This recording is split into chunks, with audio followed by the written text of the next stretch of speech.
Hi friends, எல்லோரும் எப்படி இருக்கீங்க? Welcome to tasto taste Tamil channel.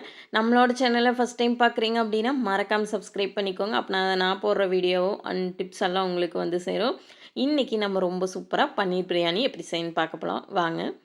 அதுக்கு 1 டேபிள் ஸ்பூன் மிளகாய்த்தூள், 1/4 டீஸ்பூன் மஞ்சத்தூள், தேவையான அளவு உப்பு ஆட் பண்ணி நல்லா மிக்ஸ் பண்ணி நம்ம கட் பண்ணி வச்சுருக்க பன்னீரை ஆட் பண்ணிக்கலாங்க. ஆட் பண்ணி நல்லா இந்த மாதிரி மிக்ஸ் பண்ணி எடுத்து வச்சுக்கோங்க.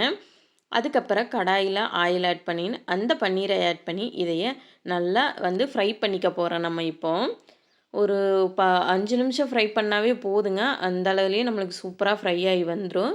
இப்போ நம்ம வந்து பிரியாணி ஸ்டார்ட் பண்ணிடலாம். குக்கரில் தாங்க செய்ய போகிறோம். குக்கரில் கடலெண்ணெய் ஆட் பண்ணிவிட்டு நெய் ஆட் பண்ணிக்கோங்க. Whole garam masala spices add பண்ணி நல்லா பொரிஞ்சதுக்கு அப்புறமா ஒரு 2 பெரிய வெங்காயத்தை கட் பண்ணி வச்சுருக்கேன். அதை ஆட் பண்ணி நல்லா வதக்கிக்கோங்க.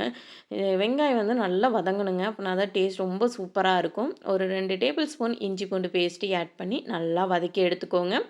தக்காளி ஆட் பண்ணி அதையும் நல்லா வதக்கிட்டு நம்ம அது கூடயே வந்து புதினா கொத்தமல்லி தழை ஆட் பண்ணி நல்லா மிக்ஸ் பண்ணிக்க போகிறேங்க. இது வந்து நல்லா தொக்கு மாற வந்து நம்மளுக்கு மசிஞ்சு வதங்கணுங்க. பார்த்தாலே உங்களுக்கு தெரியும். இந்த அளவுக்கு நல்லா மசிஞ்சு வதங்கினதுக்கப்புறம் நம்ம மிளகாய்த்தூள் கரம் மசாலா 2யுமே ஆட் பண்ணி நல்லா வதக்கிக்கலாங்க. வேறு எந்த பொடியுமே நான் ஆட் பண்ணல. மிளகாய்த்தூள் கரம் மசாலா மட்டும்தாங்க.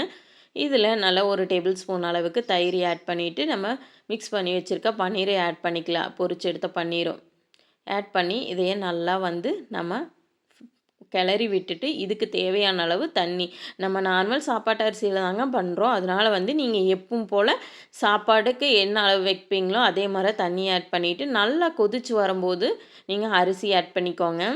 ஆட் பண்ணி இதுக்கு தேவையான அளவு உப்பு ஆட் பண்ணி நல்லா மிக்ஸ் பண்ணிவிட்டு இதை கொதிக்க விடுங்க. கொதிக்க விட்டுட்டு உப்பு செக் பண்ணி பார்த்துட்டு அதுக்கப்புறமா வந்து நல்லா கொதித்து வரையில் குக்கர் மூடி போட்டு ஒரு 2 விசில் விட்டிங்கன்னா போதுங்க.